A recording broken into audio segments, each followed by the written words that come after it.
जिजिया शब्द सुनकर आमतौर पर लोग इससे घृणा महसूस करने लगते हैं। इस शब्द से उन्हें क्रूरता की बू आने लगती है। क्या ऐसा हो सकता है कि आपकी इससे नफरत कुछ कम हो जाए, या फिर यूं कहें कि आपको इससे प्रेम हो जाए?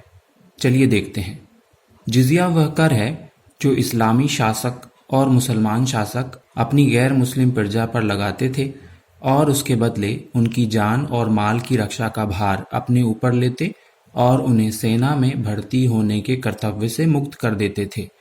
बच्चे, औरतें, उनके साधु संत, अत्यंत बूढ़े, पागल, बीमार वगैरह आमतौर पर इस कर से बरी रहते हैं।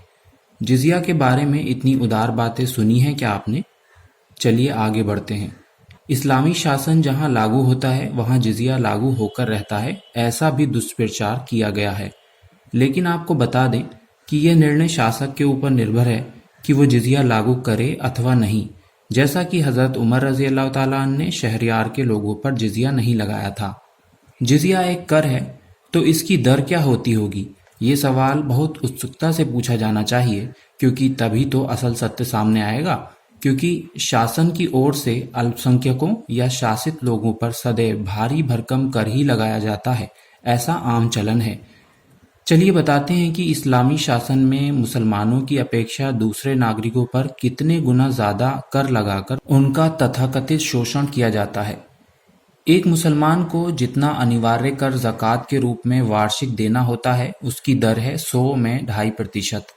दूसरी ओर इस्लामी शासन में एक कामगर, व्यापारी या मालदार गैर मुस्लिम से जो जिजिया लिया जाता था, वो दर के हिसाब से 100 में 1% वार्षिक भी नहीं होता था। हमारे भारत में केवल कुछ मुगल शासकों के दौर में कभी कभी कुछ मालदार लोगों पर जिजिया लागू किया गया था, जिसकी दर औसतन 100 में 2.5% वार्षिक थी, यानी मुसलमानों के बराबर। ये भी ध्यान रखना चाहिए कि ये कोई इस्लामी शासन नहीं था, बादशाहतें थीं। अरे ये क्या बात हुई, इन तथाकथित क्रूर शासकों ने अपने विरोधी मत के नागरिकों पर अपने सहमत नागरिकों से कम या बराबर का कर ही लगाया। ये तो अजीब बात हुई ना। आखिर में बताते चलें कि चूंकि जिजिया गैर मुस्लिम नागरिकों की जान, माल, इज्जत, आबरू की हिफाजत और सहयोग के लिए लिया जाता था, इसलिए इतिहास में दर्ज है कि जब जब ऐसा हुआ कि मुस्लिम शासकों को लगा कि वे अपनी प्रजा की रक्षा करने में किसी कारण असमर्थ हैं, तो उन्होंने जिजिया वापस कर दिया। जैसा कि खालिद बिन वलीद रजी अल्लाह ताला अन्हु और उबैदा बिन जर्राह रजी अल्लाह ताला अन्हु ने हिम्स वालों और दिमश्क वालों का जिजिया लौटा दिया था। जिजिया के संबंध में या इस्लाम के किसी भी विषय के संबंध में आप जितनी ज़्यादा जानकारी मूल स्रोतों से प्राप्त करेंगे, आपको उससे उतना ज़्यादा प्रेम होता जाएगा।